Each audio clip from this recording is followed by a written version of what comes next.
नेपाल प्रदेश की वादियों और पहाड़ियों को पार करते हुए नीलकंठ वर्णी आ पहुँचे पोखरा सरोवर पर। नर्तनु है नैया केवट हरि नाम, संतन संग प्रभु भजो मिले परम धाम। नर्तनु है नैया केवट हरि नाम, संतन संग प्रभु भजो मिले परम धाम। पोखरा की सेती गंगा नदी में स्नान कर उसे पावन करके नीलकंठ वर्णी आगे बढ़ चले। मध्य में सूर्य रहता है और उस सूर्य के चारों ओर अलग अलग ग्रह परिभ्रमण करते रहते हैं। कई नगरों, पहाड़ों और वनों को पार करते हुए नीलकंठ वर्णी आ पहुँचे धार्मिक स्मारकों के लिए प्रख्यात नगर काठमांडू में।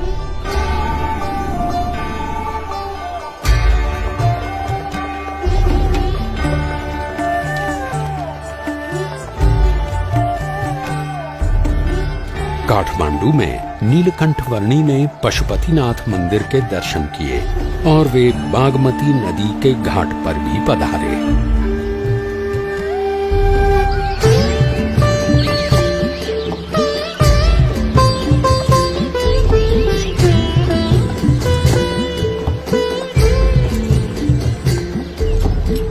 वैभवी नगरी काठमांडू के कई स्थानों पर होते हुए कुछ साधु संतों के समुदाय के साथ नीलकंठ वर्णी वहां के राजा के महल में आ पहुंचे।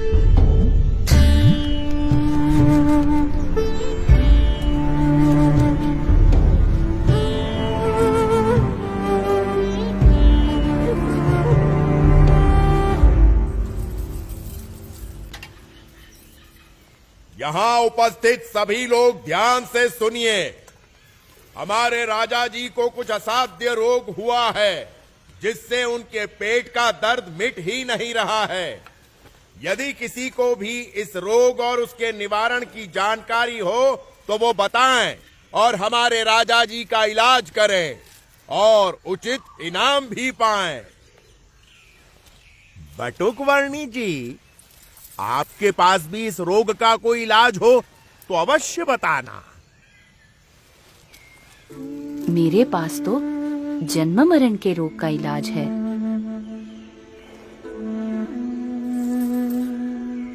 सोच समझकर बोलना बालक।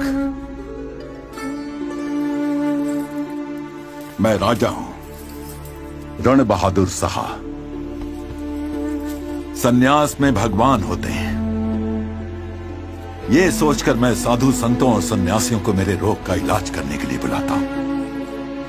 और मेरा इलाज करने की बात करके जो इलाज नहीं कर पाता, ऐसे हर एक हकीम, वैद्य, साधु, संत, सन्यासी सबको मैं जीवन भर के लिए बंदी बनाकर सजा देता हूं।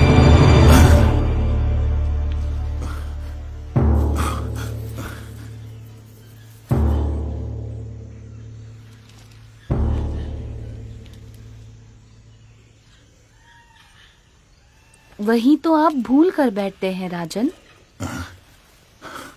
अपने कर्मों की सजा दूसरों को देकर इस जन्म में या पिछले जन्मों में आपने स्वयं जो बुरे कर्म किए हैं उनके फलस्वरूप आपको ये रोग मिला हुआ है।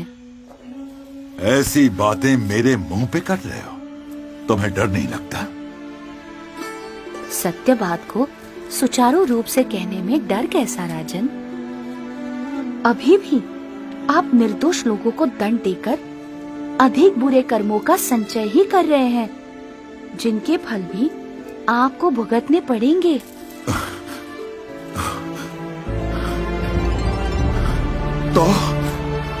तो मैं क्या करूं? कैसे छुटकारा पाऊं इन सब से? कैसे छुटकारा पाऊं इन सब?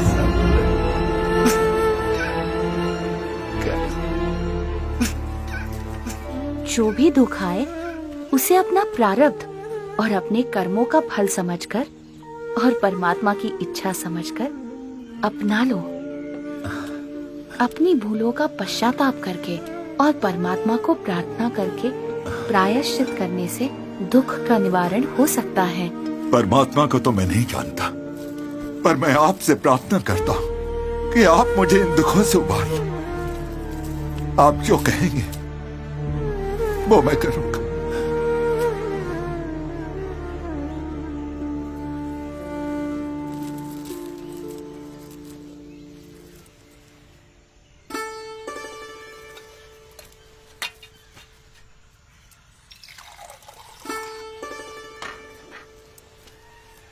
ये पी लीजिए।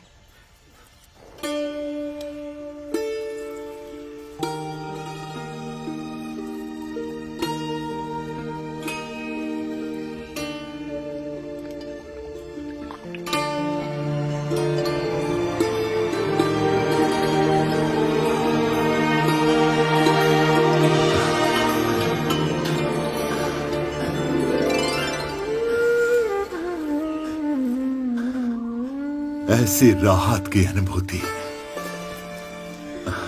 मुझे आज तक नहीं हुई प्रभु।